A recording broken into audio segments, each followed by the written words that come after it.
Olá, eu sei que você já não aguenta mais ouvir falar em coronavírus, mas para mim aqui é muito importante deixar muito claro que eu quero conversar com você sobre a gestão da crise além do vírus, tá certo? Nós já entendemos a gravidade, como prevenir, como evitar essa transmissão tão exponencial, mas eu quero conversar hoje com você sobre a gestão de crise. Eu acho importante eu me apresentar. Eu sou o Dr. André Chiga, eu sou médico cardiologista, sou formado pela UERJ. Atualmente eu sou diretor de um hospital filantrópico em Jacareí, sou presidente da Sociedade Brasileira de Médicos Executivos, fiz MBA em Gestão Estratégica de Negócios na USP e dou aula de Estratégias na Saúde para a Fundação Dom Cabral. E eu quero conversar com você do gerenciamento da crise muito além do vírus. Eu tenho orientado vários colegas que são donos de clínica ou diretores de hospital a como sair, sobreviver a este momento de crise e como planejar uma boa estratégia para essa fase tão complicada que a nossa saúde está vivendo. Para falar de gestão de crise, a gente precisa lembrar do planejamento estratégico. A sua clínica deve ter um, seu hospital com certeza tem um, mas além do planejamento estratégico, você precisa fazer um plano de contingência. O que nós vamos precisar fazer diferente neste momento de crise? É isso que nós vamos conversar agora. O que aconteceu na China, aconteceu na Europa, aconteceu nos Estados Unidos e agora está acontecendo no Brasil. Como se fosse um grande tsunami, uma grande onda que passou por esses países devastando tudo. Isso para a gente é uma vantagem, que a gente já tem algum parâmetro do que vai acontecer. Óbvio que a China é um país mais populoso, a Itália é um país menor, ambos tiveram um único foco de infecção. Os Estados Unidos é um país gigante que tem agora no momento 3 grandes focos de contaminação e o Brasil também aparentemente 2, 3 focos grandes, mas já atingiu quase todos os estados do Brasil. A China, a gente já viu a curva descendente, atingiu um teto de mortes por volta de 3 mil pessoas.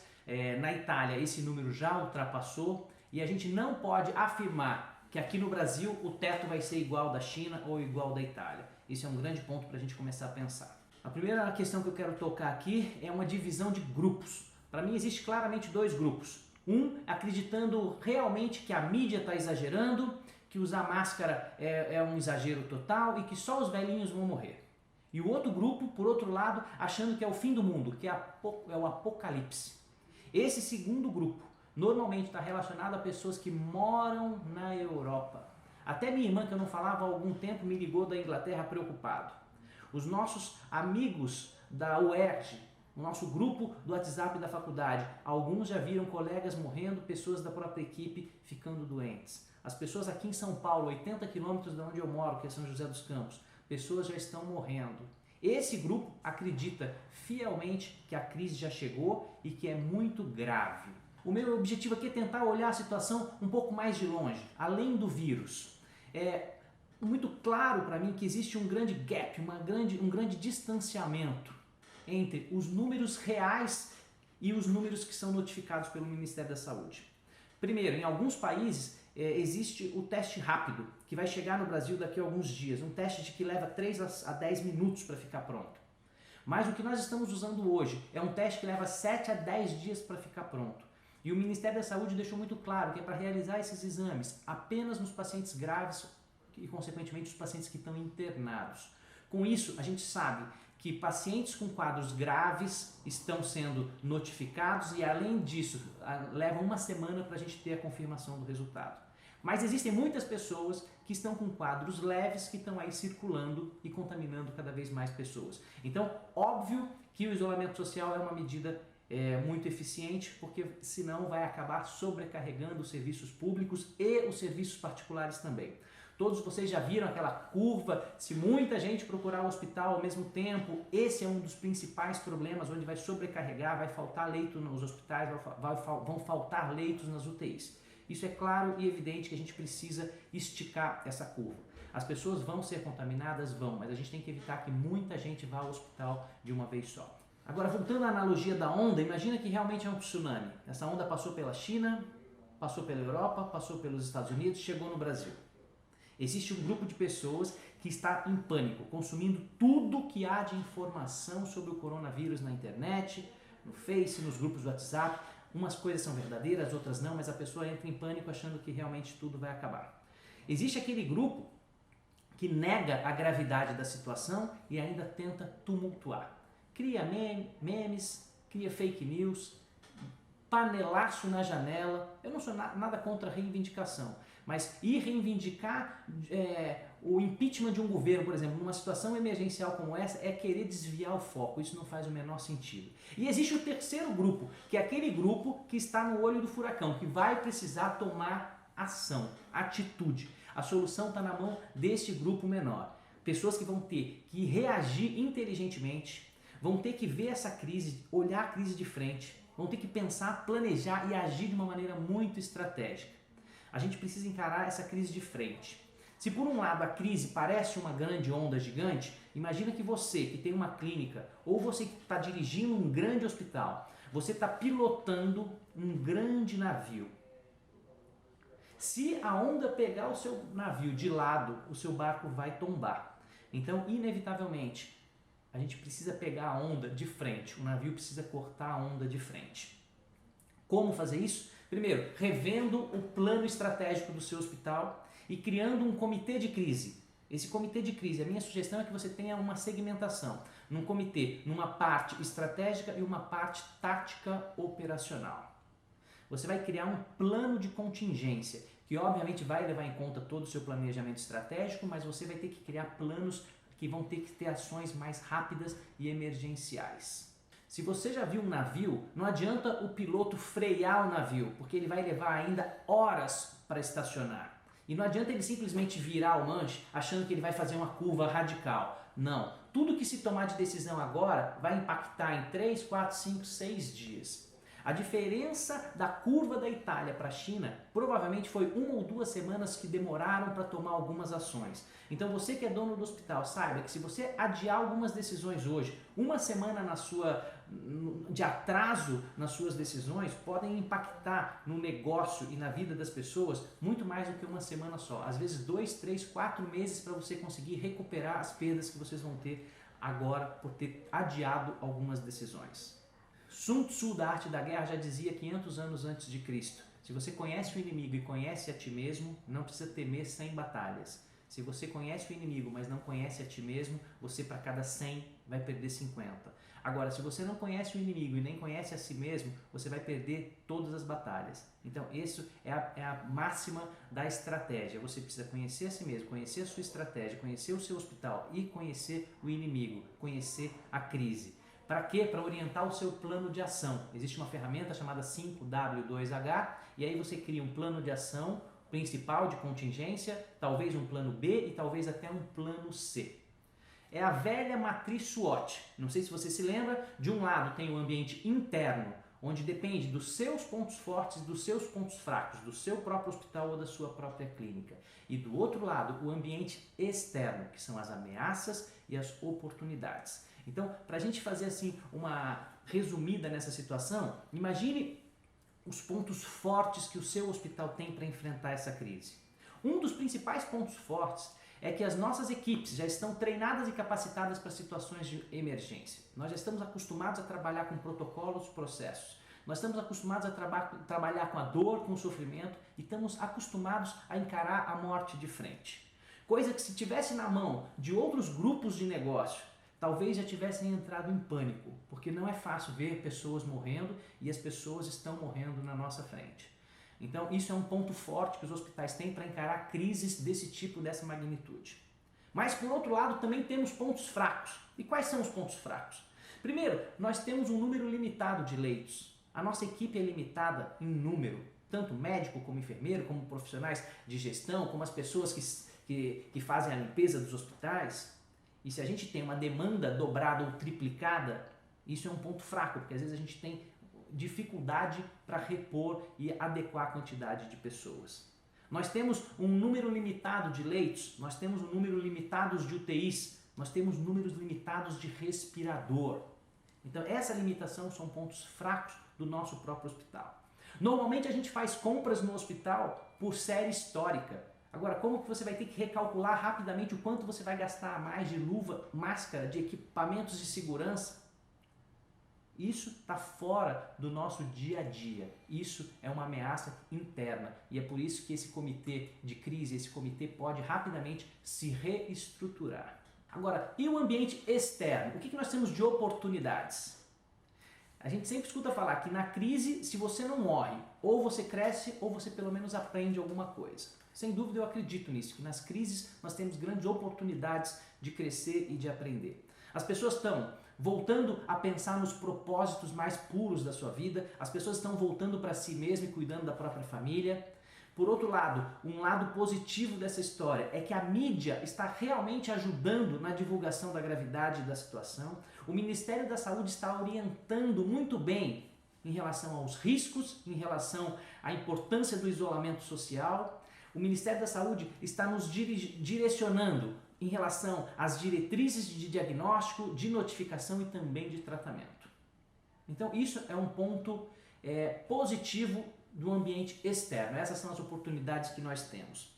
Em relação ao ambiente externo, que são as grandes ameaças, essas diretrizes, os números de casos, os números de mortes, as necessidades de vaga, tudo aumentam a cada minuto, a cada dia.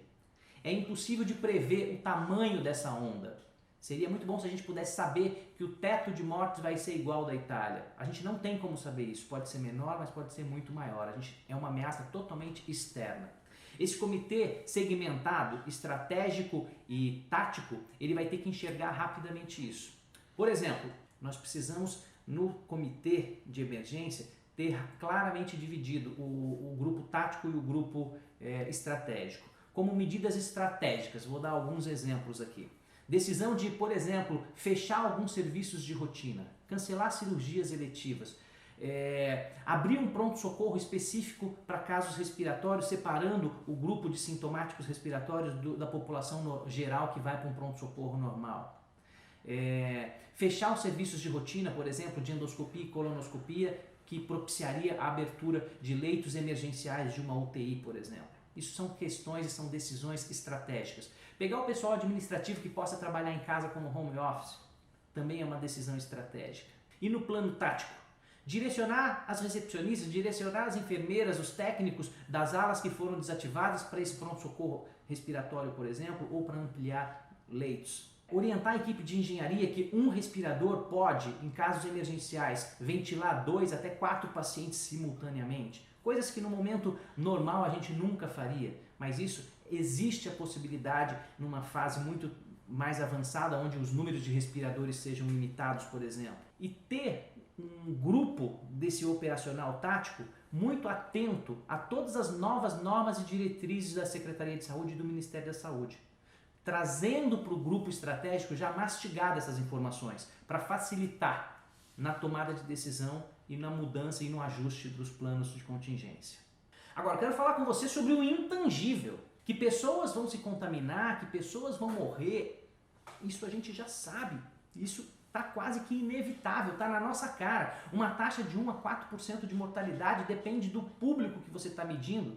Se você for fazer como alguns países que estão fazendo o exame para todos os sintomáticos, mesmo os leves, a taxa de mortalidade vai ser menor. Se você for considerar a taxa de mortalidade nos países que estão fazendo o que o Brasil está fazendo, que é só medir, só fazer o exame do Covid nos pacientes graves, a taxa de mortalidade vai ser maior. Então, enxergar claramente esses números. Saber que principalmente os idosos, os imunodeprimidos e os cardiopatas vão ser os que vão ter uma mortalidade maior. Então é nesse grupo, sem dúvida nenhuma, que a gente precisa focar a nossa atenção.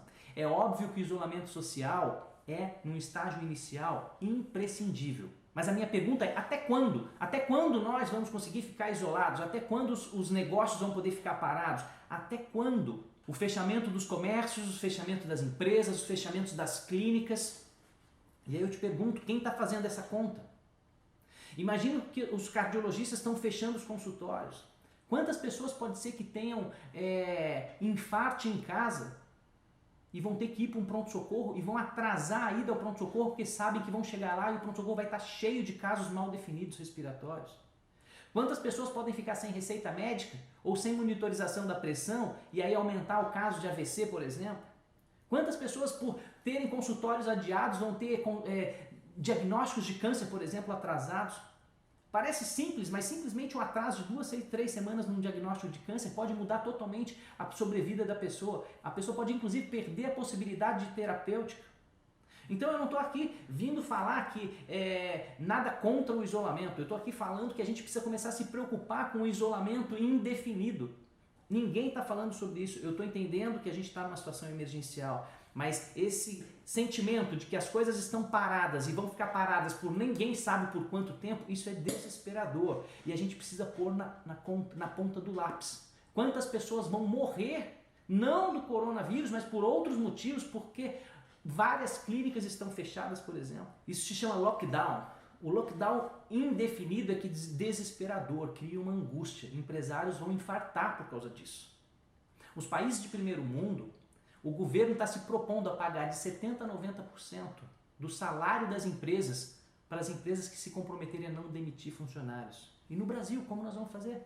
Alguns bancos até estão usando isso como marketing, dizendo, olha, o seu juros vai estar congelado por 1 mês. Ou os bonzinhos dos bancos estão mandando mensagens para os clientes dizendo, olha, você tem um pouquinho mais de dinheiro aqui para pagar o seu fluxo de caixa dos seus funcionários. Será que isso é suficiente? O governo do Brasil também está colaborando, já se dispôs a colocar mais de bilhões de reais para 3 motivos principais, para a saúde, para controlar o grupo de risco, principalmente os velhinhos, e para garantir emprego. Isso eles estão preocupados também. Mas até onde isso vai? Isso já é confortável para nós que somos empresários? Para nós que temos negócio? Não, ainda está muito indefinida a situação. Como que eu estou vendo essa situação toda? As empresas fechando, os comércios fechando, as clínicas fechando, embora não seja uma recomendação do governo, as clínicas não são obrigadas a fechar, mas estão fechadas. Vai criar um cenário social, econômico terrível. Os funcionários de empresas não têm garantia do salário, os funcionários públicos por um tempo ainda têm essa garantia. E aí eu te pergunto, essa onda, esse tsunami que está passando e devastando o mundo, está pegando todo o dinheiro e levando para onde? Para um grande ralo. E que ralo é esse? O que você acha? Os bancos. Todo esse dinheiro vai para os bancos. As pessoas que estão produzindo e estão vendendo serviços e produtos vão ter as suas vendas diminuídas. E os bancos continuam recebendo cada vez mais dinheiro. Podem até criar alguma alternativa de dar algum benefício, mas o grande ralo desse dinheiro vai para os bancos. E o que é que os nossos governos podem fazer? Eu não sei, eu estou trazendo aqui para a gente discutir. Mas sem dúvida nenhuma, quem especula no momento de crise são os que vão se beneficiar, que vão ganhar esse dinheiro. Máscaras que eram vendidas a 15 centavos estão sendo vendidas a R$3. R$3, 2.000% de reajuste. Eu sei que em algumas cidades existem donos de loja e de comércio sendo presos por causa da lei do consumidor. Mas isso não é uma regra. Nós estamos sendo sujeitados a esse tipo de especulação dos empresários, que obviamente vão dizer que é a lei da demanda e da oferta, mas talvez seja um crime contra a economia e contra a humanidade. Ok, e nós? E eu? E você? Que temos a nossa clínica e que somos donos ou diretores de hospitais. Nós estamos preparados para ficar 2, 3 semanas fechados? Como uma clínica? Os médicos, as clínicas trabalham com fluxo de caixa tão confortável que possa ficar pagando funcionários por alguns meses? Eu tenho certeza que não. Eu tenho certeza que não. E aí precisamos pensar nisso. Não tenho a saída. Nós estamos aqui para discutir juntos. Eu tenho algumas alternativas. O que a gente pode fazer? Óbvio que o número 1 é cuidar da nossa própria saúde. Os médicos precisam trabalhar e eles não podem bancar heróis, como estão dizendo aí. Nós não somos heróis, nós somos profissionais. Então nós vamos trabalhar com equipamentos de segurança, os EPIs. Precisamos cuidar da nossa família, precisamos cuidar das nossas equipes. Isso é o número 1. O número 2 é agilizar realmente esses planos de contingência. Não demore para tomar decisão, porque senão você pode pagar muito caro por isso. Home office, EAD, telemedicina, por exemplo. Quanto tempo o Conselho Federal de Medicina demorou ou adiou essa decisão que teve que fazer agora em 1 semana? Isso não podia estar muito mais organizado? Podia. De qualquer maneira, se você tiver chance de fazer alguma coisa EAD, se organize, se preocupe com isso. As pessoas vão privilegiar as compras online em relação às offlines. E o que você vai fazer nesse período de quarentena? o mercado tradicional vai parar, o mercado da saúde vai estourar, vai ser principalmente os serviços de emergência e de urgência. Isso vai ser uma grande vantagem competitiva até para os hospitais particulares que estiverem capacitados para aderir a essa nova demanda e se adequar rapidamente, obviamente sem arriscar suas equipes. Você pode estar no olho do furacão, como eu, que estou aqui perto de São Paulo, ou você pode estar sentado no sofá assistindo as informações pela TV e olhando o celular ao mesmo tempo. Isso pode acontecer, são os dois grupos. O mercado pós-crise ele vai renascer, ele vai vir já em um outro patamar, como se fosse de pós-guerra mesmo, com contas atrasadas, impostos atrasados, concorrentes dando desconto e a guerra de preços vai ser absurda. E você vai estar preparado para isso? E os nossos governos estão prontos, estão pensando em como vão dar suporte para a gente? Essa quarentena precisa ser útil. Então a gente precisa parar para pensar, parar para planejar, parar para estudar, estimular com que as nossas equipes usem esse tempo mais ocioso talvez para estudar e para se desenvolver. Claro que cuidar do plano espiritual, rezar, orar, ligar para os amigos, ligar para os parentes, dar uma atenção à distância. Considere para não jogar seu tempo no lixo. Aproveite esse tempo que se você consegue ficar em casa para estudar e produzir alguma coisa. Alguns serviços vão renascer de uma maneira muito mais atualizada, alguns médicos vão fugir da linha de frente, vão se esconder do vírus e vão se esconder da responsabilidade e outros vão se destacar, vão dar a cara, tanto para salvar a vida como para ajudar a organizar os serviços de saúde. O isolamento, obviamente, que precisa continuar, mas eu espero de verdade que seja por um tempo limitado. A gente precisa ter uma posição. Nós não podemos errar a mão. A gente precisa enxergar a crise além da crise. Pessoas podem morrer por causa da crise, mas não por causa da crise do vírus, às vezes. Quantas pessoas podem morrer por uma crise econômica e social? Compartilhe saúde e deixe seus comentários aqui embaixo. Um grande abraço.